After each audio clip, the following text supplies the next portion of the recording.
Hello বন্ধুরা, আজকে আমরা বানাবো কারি পাতার চাটনি। চাটনিটা যদি ভালো লাগে রেসিপিটা একটা লাইক শেয়ার কমেন্ট করবেন। প্রথমে কারি পাতাগুলোকে ছিঁড়ে নেবে, পরে ছিঁড়া হয়ে গেলে মিক্সির মধ্যে পিষে নেবে রসুন, পেঁয়াজ, কাঁচা লঙ্কা।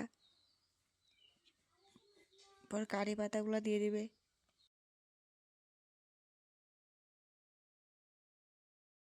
দেওয়া হয়ে গেলে ভালো মতন পিষে নেবে। পরে একটা কড়াই নেবে, ওটার মধ্যে গরম করে নেবে তেল।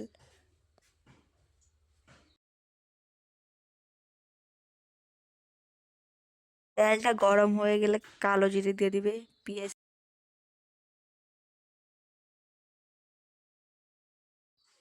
পেঁয়াজ কুচি, কাঁচা লঙ্কা কুচি দিয়ে দেবে, ভাজে নেবে ভালো মতন। একটু নুন দিয়ে দিবে, হলুদের গুঁড়ো, ভালো মতন একটু নেড়ে চেড়ে নেবে। পিষে রাখা কারি পাতাগুলো দিয়ে দিবে, দিয়ে নেড়ে নেবে ভালো মতন একটু।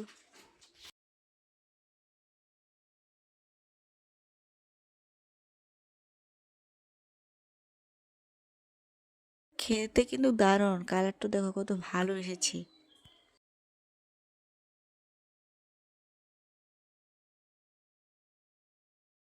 আপনারা একবার ঘরে বানায় খেয়ে নেবে, দেখবে অনেক টেস্টি রেসিপিটা। পরে আমাদের হয়ে গেলে চাটনি।